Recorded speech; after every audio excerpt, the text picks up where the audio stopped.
আসসালামু আলাইকুম। আসলে যারা অসহায়, যে মনে করেন আমার মতন এরকম হুইল চেয়ারে বই গেছে, আমাদের মিরসরাই ভিতরে অনেক লোক যারা ধনী ব্যক্তি তারা আছে।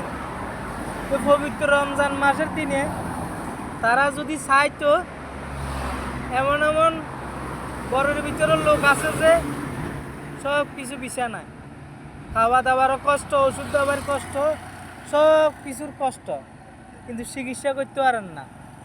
যে আমার একটা বড় ঘা, আমি টাকার অভাবে চিকিৎসা করতে পারি না, এরকম কিছু মানুষের চাই এরা যদি চিকিৎসা করা দিতে পারে, তা এগুলোদেরকে দান করতে পারে। এই যে উপজেলার ভিতরে জাগাতের টাকাগুলো যে দিছে, আমিও আবেদন করছি, কিন্তু আমারে দেয় না। কার করে দিছে জানেন না? আজকে খবর আছি তো, যারা এখানে কাজ করে, যারা স্বাবলম্বী, যাদের হাত পা আছে, তাদেরকে দিছে।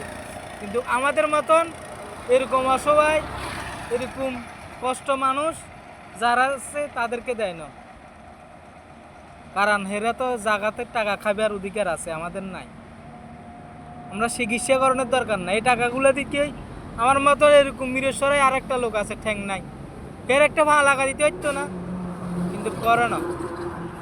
সুস্থ মানুষ যেগুন এগুনের জাকাতের টাকা দিছে। সবাই ভালো থাকবেন। আসসালামু আলাইকুম। সবাই শেয়ার করে দিবেন।